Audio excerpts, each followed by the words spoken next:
இன்னைக்கு வந்து ஒரு பெண் செஞ்சா ஈஸியா சொல்லிடும், ஒரு ஆண் செஞ்சா அதை மறைக்கிறதுக்கு அத்தனை பேர் வந்து குதிக்கிறாங்க முன்னாடி. லீகல் மேரேஜ் தான் கரெக்ட். அந்த பொண்ணை தப்பு சொல்ற அத்தனை பேரும் அந்த ஆளை ஏன் காட்ட மாட்டேங்க? மாதம்பட்டி அவர்களுக்கு 10,000 கோடி இருக்கு. என்ன செட்டில்மெண்ட் வேணுமோ செட்டில்மெண்ட் வாங்கி சொல்லுங்க. யூடியூப் திறந்தாவே அதாங்க வருது. ஒரு புது பாட்டு ஏதாவது படத்துல இருந்து வரும் கேட்போம் அப்படின்னு ஓப்பன் பண்ணாவே இதுதான். அண்ட் மாதம்பட்டி அவர்கள் அவர் பதில் சொல்லாம இவங்களை வைத்து பதில் சொல்லிட்டு இருக்காருன்றதை நான் சந்தேகப்படுறேன். எல்லாரும் அந்த ஸ்ருதி அவர்களுடைய மனநிலையை கேட்கிறாங்க. என்ன பொறுத்த வரைக்கும் அந்த 2 குழந்தைகளோட மனநிலை தான் எல்லாத்தை விட நான் பெருசா பார்க்கிறேன். இப்போ வயிற்றுக்குள்ள இருக்கிற அந்த குழந்தை இது ஏன்னா தனிப்பட்ட நபருடைய தவறு இத்தனை பேரை பாதிக்கிறது. ஆஞ்சல் விஜயன் உடனே ஓய் பண்ணி ஒரு வீடியோ போட்டார். குரேஷி வந்து ஒரு வீடியோ போட்டு ஒரு காமெடியா கொண்டு போகணும், டைலூட் பண்ணணும் அப்படின்னு ஒரு நினைக்கிறாங்கன்னா அது அவங்களுடைய முட்டாள்தனமா தான் நான் பார்க்கிறேன். நாளைக்கு அவங்க வீடு ஒரு இலவச விஷயம் நடக்க தான் செய்யும், எல்லாரும் வீட்லையும் நடக்கும். அப்படி நடக்கும்போது நாமளும் அதே எமோட் பண்ணி நாமளும் ஒரு 4 வீடியோ போட்டா அவங்களுக்கு அது புரியும். நான் வந்து இன்னொரு பொண்ணோட இருக்கேன் அப்படின்னு என் ஒய்ஃபுக்கு தெரிஞ்சா 2 விஷயம் தான். ஒன்று சோத்த வசம் வச்சிருவான், இல்லை போட்டு அப்படின்னு கொடுத்துரும். இது வந்து காமனா வீட்டில் நடக்கிற எல்லா மனைவியார்களும் பண்ணக்கூடிய ஒரு விஷயம் தான். அது அந்த சைடில் நடக்கல அப்படின்னா இந்த இல்லீகல் மேரேஜை அவங்க சப்போர்ட் பண்றாங்களா, இல்லைன்னா ஆம்பளைனா இப்படிதான் இருப்பான் அப்படின்றத சொல்லி மற்ற பெண்களை அவங்க வந்து ஊக்குவிக்கிறாங்களா?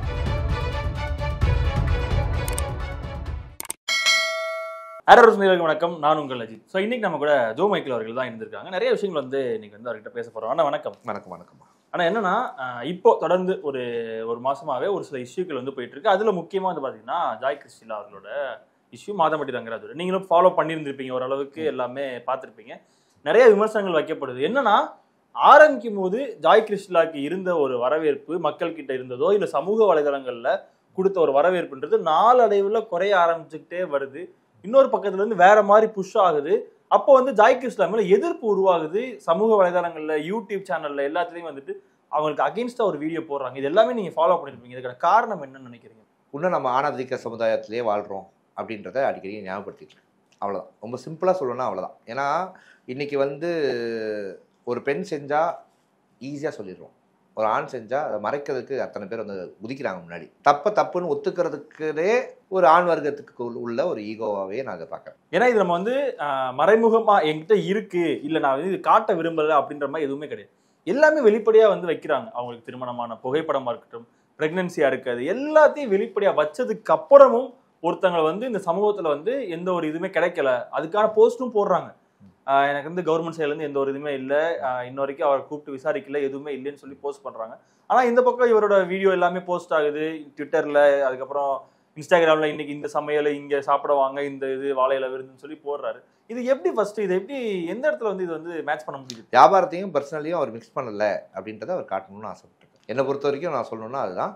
அண்ட் பர்சனல் பப்ளிக் ஆனதுக்கப்புறம் வியாபாரத்தையும் பாதிக்கும் அப்படின்ற அந்த தாட் ப்ராசஸ் அவருக்கு தெரியல. இப்போ அவர் பாதிக்கப்பட்டு இருக்காரு, அது அவருக்கு புரியும். அவர் இன்னும் விட இன்னும் பாதிக்கப்படுவார். இது வந்து பேசிக் இதுதான். ஏன்னா அந்த பொண்ணு வந்து அவங்க போய் கம்ப்ளைண்ட் கொடுத்துருக்காங்க கமிஷனர் ஆஃபீஸில், கமிஷனர்கிட்டயே டைரெக்டாக கொடுத்துருக்காங்க. ஸோ அப்படி இருக்கும்போது நீங்கள் சொன்ன மாதிரி நிறைய வக்கீல்கள் பேசுகிறாங்க. நிறைய பேர் பேசும்போது ஜாய் கிறிஸ்டிலா மேலே தான் தப்புன்ற மாதிரியான ஒரு கருத்தை வந்து முன்வைக்கிறாங்களே. ஸோ அது பேசுகிறவங்க அப்படி தப்புன்னு சொல்கிறவங்களாம் வக்கீலா அப்படின்றத ஃபர்ஸ்ட் கிளாஸ் செக். அவங்க சொல்கிற நிறைய விஷயங்கள் பார்க்கும்போது எனக்கு வந்து பிரமிப்பாக இருந்துச்சு. ஒருத்தர் இப்போ மேலே அவங்களுக்கு படிக்கட்டில் இருக்கும்போது ஒருத்தர் பார்த்தா அவர் என்ன சொன்னார்னா, மாதம்பட்டி அவர்களுக்கு 10,000 கோடி இருக்கு, இடி ரைடே அவர் வீட்டுக்கு போகலாம். அவர் சொல்றது மாதம்பட்டியோட சொத்து மதிப்பு 10,000 கோடி இருக்கு, இடி ரைடே அவர் வீட்டுக்கு போகலாம் அப்படின்னு அவரே சொல்ற ஐடியா கொடுக்குறாரு. என்ன செட்டில்மெண்ட் வேணுமோ செட்டில்மெண்ட் வாங்கி சொல்லுங்க. மாதம்பட்டி நடத்தா ஜிபேலே செட்டில்மெண்ட் அனுப்பிச்சு விட்டுறாரு. ஜிபேல 98,000 தான் அனுப்ப முடியுன்றது கூட அந்த வக்கீலுக்கு தெரியாதுன்னு நினைக்கும் போது எனக்கு கஷ்டமா இருக்கு. மாதம்பட்டியோட ஒரு வீடியோ ரிலீஸ் ஆகுது, பொண்டாட்டின்ற மாதிரி இது ஒரு வீடியோ ரிலீஸ் ஆகுது. பார்த்தா அது ஒரு பெரிய இஷ்யூ. இந்த மாதிரி எனக்கு அனுப்பியிருக்காங்கன்னு சொல்லி போஸ்ட் பண்றாங்க. அதை மறைக்கிறதுக்கு ஒரு மீம் பேஜஸ்ல போட்டா பரவாயில்ல, இதை ஒரு மீம் அதை கிரியேட் பண்ணி போட்டா பரவாயில்ல. அதே தொலைக்காட்சியில் இருக்க நிறைய ஆட்கள், அந்த ஃப்ரேம்ல இருக்க ஆட்களே அதை வந்து ஒரு ரீக்ரியேட் பண்ணி அதை ஒரு ரீலா கன்வெர்ட் பண்ணி அதை ஒரு காமெடியா மாத்தி ஒரு எமோஷனை வந்து காமெடியா கன்வெர்ட் பண்றாங்க. ஸோ இந்த விஷயத்தை பார்க்கும்போது எப்படி இருக்கு? ஒன்றும் இல்லை, நாளைக்கு அவங்க வீடு ஒரு இலவச விஷயம் நடக்க தான் செய்யும், எல்லாரும் வீட்லையும் நடக்கும். பிறப்பிருந்தா இறப்பு இருக்கும். அப்படி நடக்கும்போது நாமளும் அதே எமோட் பண்ணி நாமளும் ஒரு 4 வீடியோ போட்டா அவங்களுக்கு அது புரியும். ரொம்ப சிம்பிளாகவே சொல்லிட்டேன். ஏன்னா இது ஓகே, நமக்கு வந்து தெரியுது யாரோ ஒருத்தவங்க பிஆர் வச்சு பண்றாங்களா இல்லை என்ன ஏதுன்றது. ஆனா பொதுமக்களுக்கு பார்க்கும்போது ஃபர்ஸ்ட் டைம் வந்து எமோஷனலா இருக்கும். திருப்பி அதை ஒரு நபர் பண்ணும், அதான் சொல்றேன், இது ஒரு காமெடியா கொண்டு போகணும், இது டைலூட் பண்ணணும் அப்படின்னு ஒரு நினைக்கிறாங்கன்னா அது அவங்களுடைய முட்டாள்தனமா தான் நான் பார்க்குறேன். குரேஷி வந்து ஒரு வீடியோ போட்டு அற்புதமான ஒரு லிரிக் ரைட்டர். ஆக்சுவலாக சினிமாவில் நிறைய பேர் யூஸ் பண்ணலாம். அவரை டாக்ஸிக் கேர்ள் ஃப்ரெண்ட் அப்படின்னு போட்டிருந்தாரு. அது 2 வார்த்தையில் மட்டும்தான் நம்மளோட உடன்பாடு பெருசாக இல்லை. ஸோ நான் என்ன பண்ணேன், அந்த 2 வார்த்தையை வந்து இருக்கிற அந்த பாட்டை நீக்கிடுங்க அப்படின்னு சொல்லி ஒரு போஸ்ட் போட்டு கமெண்ட் போட்டிருந்தேன். ஏன்னா அவர் மாதம்பட்டிக்காக தான் அதை போட்டிருக்காருன்ட்டு கீழே வந்து 486 கமெண்ட்டும் சொல்லிச்சு. ஆனால் அவர் சொல்லலை.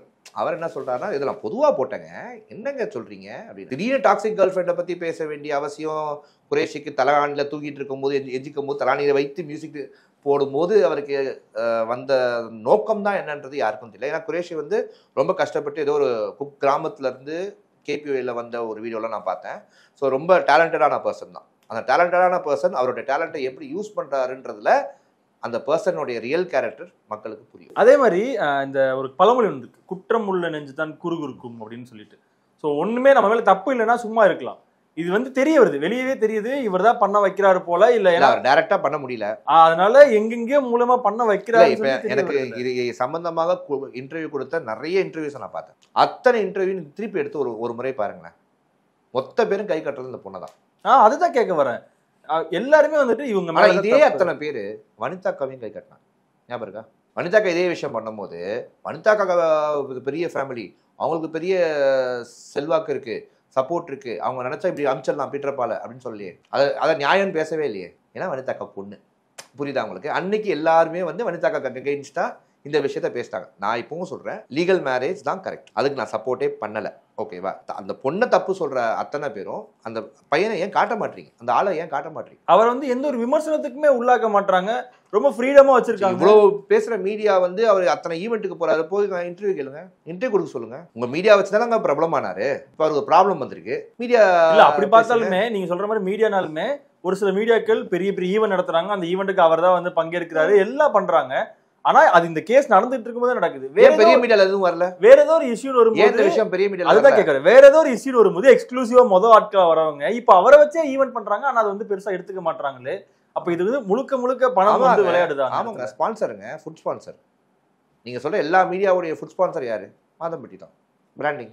சரி, அது தொழில், அதை பிராண்டிங்கா பண்ணி அவர் பேர் வராத அளவுக்கு அவர் பாத்துக்கிறார். சோ அப்ப எல்லாத்தையுமே வாய் அடக்கி வச்சிருக்காரு. ஓரளவுக்கு மேக்ஸிமம் வந்து கவர் பண்ணிட்டாருல. அப்போ ஒரு சில பேரை தவிர மிச்சம் எல்லாருமே வந்து அவர் வந்து கவர் பண்ணி அதான் தனியா இருக்கும் ஒரு நபர் தான் இப்ப இன்டர்வியூ எடுத்து, சின்ன சேனல் தான் இன்டர்வியூ எடுத்து இப்ப அவங்கள வந்து இந்த விஷயத்தை வந்து வெளிக்கொண்டு வந்திருக்கு. சரி, அப்படி இருக்கும்போது கல்யாணம் ஆகுது, ஒரு சில விமர்சனத்துக்கு வந்து ஆளாக்கப்படுறாங்க. அப்பயுமே மாதம்பட்டி சைட்ல இருந்து எந்த ஒரு விமர்சனமும் வரல, எதுவுமே சொல்லல. திருப்பியும் அந்த இது வந்து கோர்ட்ல வந்து கேஸா, அதாவது கமிஷனர் ஆஃபீஸ்ல ஒரு கேஸா வந்து வருது. அப்பயும் மாதம்பட்டி சைட்ல இருந்து எந்த ஒரு இதுவுமே வரல, அவர் பாட்டுக்கு தனியா தான் இருக்காரு. ஏன் மாதம்பட்டி சைட்ல இருந்து எந்த ஒரு விமர்சனமும் வரலை? இல்ல கல்யாணம் ஆயிடுச்சு, எவ்வளவு பெரிய விஷயத்துக்கு இப்ப பண்ணிருக்காரு, டிஃபமேஷன் கேஸ் போட்டிருக்காரு. ஹேஷ்டேக்ல போட்டு அவங்களுடைய கம்பெனி நேமை சொல்லிட்டாங்க. ஏங்க உங்களை பத்தியே உங்க போட்டோவை போட்டு பேசிட்டு இருக்காங்க, அதுக்கு பதில் சொல்லுங்கன்னா ஹேஷ்டேக் போட்ட கம்பெனி பேரை பத்தி பேசுறீங்க. சரி, கல்யாணத்துக்கு அவங்க 2 பேரும் கல்யாணம் பண்ணீங்களே, கல்யாணம் சாப்பிட உங்க கம்பெனி பேர் போட்டிருக்கோம், ஹேஷ்டேக் போட்டு கொடுத்துருக்காங்க அப்படின்னு கூட சொல்லிட்டு போவாங்க. என்ன பண்ணுங்க, கரெக்ட் தானே?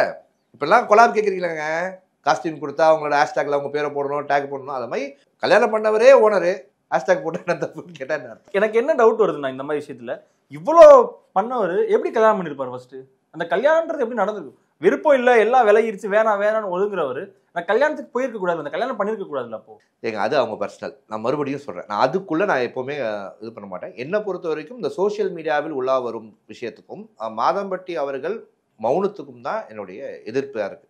ஓகேவா? இந்த கண்டென்ட்டை பொறுத்த வரைக்கும் அவர் ஏன் அவரை லவ் பண்ணாரு, இவங்கள லவ் பண்ணாங்க, ஏன் இவங்களை கல்யாணம் பண்ணாங்க, ஏன் இவங்க கூட குழந்தை பெற்றுக்கிறாங்க, அதெல்லாம் நமக்கு தேவையே இல்லை. அது நம்மளுடைய அதை பற்றி நம்ம விவாதிக்கிறதே நான் வந்து கேவலமாக பார்க்குறேன். என்னை பொறுத்த வரைக்கும் இந்த விஷயத்தில் நிறைய பேருடைய இது இருக்குது.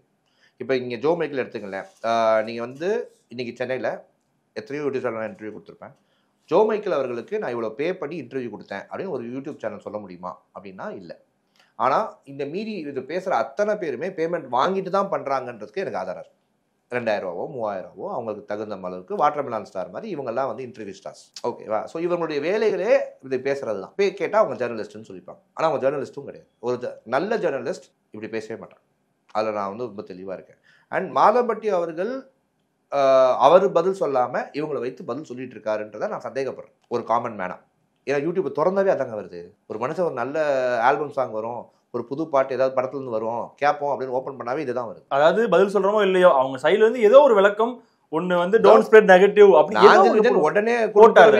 அதான் சொல்ல வந்தேன். ஏன்னா காலைல ஒருத்தவங்க கேஸ் கொடுக்குறாங்க, அடுத்த நாள் அவர் சேர்த்து ஓய்வு பண்ணாட்டி ஒரு வீடியோ போட்டாரு. அவர் அதுதான் அவரும் அதை பண்ணார், அதுவும் தவறு தான். அது கேலி கூத்து ஆகக்கூடாதுல்ல. இது ஒரு விஷயம் வந்து எமோஷனலா கன்வே பண்ணும்போது அது அவங்களுக்கு ஒரு விஷயம் வரும்போது அவங்க வந்து அவரோட ஒரு ஒய்ஃப் மாதிரி இன்னொரு 4 பேர் இமிடேட் பண்ணி வீடியோ போடும்போது நாகராஜனுக்கு கஷ்டமா இருக்கும், கண்டிப்பா இருக்கும். சரி, கடைசியா ஒரே ஒரு கேள்வியோட இந்த இதை முடிச்சுக்கலாம். என்னன்னா மாதம்பட்டி அமைதியா இருக்காரு, இங்கிட்ட வந்து ஜாய் கிருஷ்ணா வந்து பேசுறாங்க. மாதம்பட்டியோட மனைவி இது வரைக்கும் வாயை திறக்காதற்கான காரணம் என்ன? இது வந்து யாருமே எங்கேயுமே பேச மாட்டாங்க, எங்கேயுமே கேட்கப்படாத ஒரு சில கேள்வி. ரொம்ப சிம்பிளான கேள்விங்க.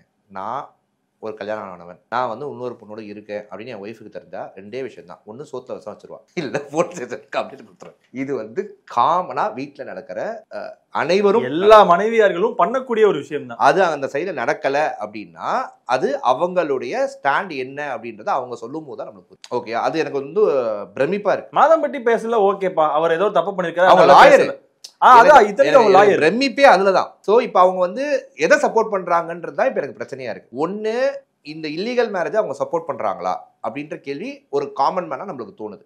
இல்லைன்னா ஆம்பளைனா இப்படிதான் இருப்பான், மல்டிபிளா இருந்தாலும் நம்ம சகிச்சுட்டு வாழணும் அப்படின்றத சொல்லி மற்ற பெண்களை அவங்க வந்து ஊக்குவிக்கிறாங்களா? ஏன்னா இந்த இஷ்யூ வரும்போது ஒரு இடத்துல உட்கார்ந்து இருக்க மாதிரி ஒரு போட்டோ வந்து இல்ல, அந்த பிள்ளைகள் 2 பிள்ளைகளோட எதிர்காலத்துக்காக அமைதியா இருக்காங்களா அப்படின்ற ஒரு லாஸ்ட் ஆப்ஷனும் ஒரு இந்த படித்த பெண் லாயர் இதெல்லாம் தவிர்த்து ஒரு அம்மாவா அந்த 2 குழந்தைகளுக்காக அமைதியா இருக்காங்களா அப்படின்றதும் லாஸ்ட் பாயிண்டா எனக்கு தோணும். ஏன்னா எல்லாரும் வைக்கிற ஒரு பாயிண்ட் என்ன, லாயர் இவங்க இத்தனைக்கு லாயரா இருந்துட்டு இதை வந்து இவங்க நகர்த்தி கொண்டு போயிருக்கணும், என்ன ஆச்சுன்னு இவங்க ஒரு கிளாரிபிகேஷன் கொடுத்துருக்கணும், இல்ல இவங்க சைட்ல இருந்து ஒரு அறிக்கையாவது வெளியே விட்டுருக்கணும். எதுவுமே இல்லை. இந்த பக்கம் எல்லாரும் ஆக்சுவலா சொல்றாங்க, எல்லாரும் அந்த ஸ்ருதி அவர்களுடைய மனநிலையை கேட்கிறாங்க. என்னை பொறுத்த வரைக்கும் அந்த 2 குழந்தைகளோட மனநிலை தான் எல்லாத்தை விட நான் பெருசா பார்க்கறேன்.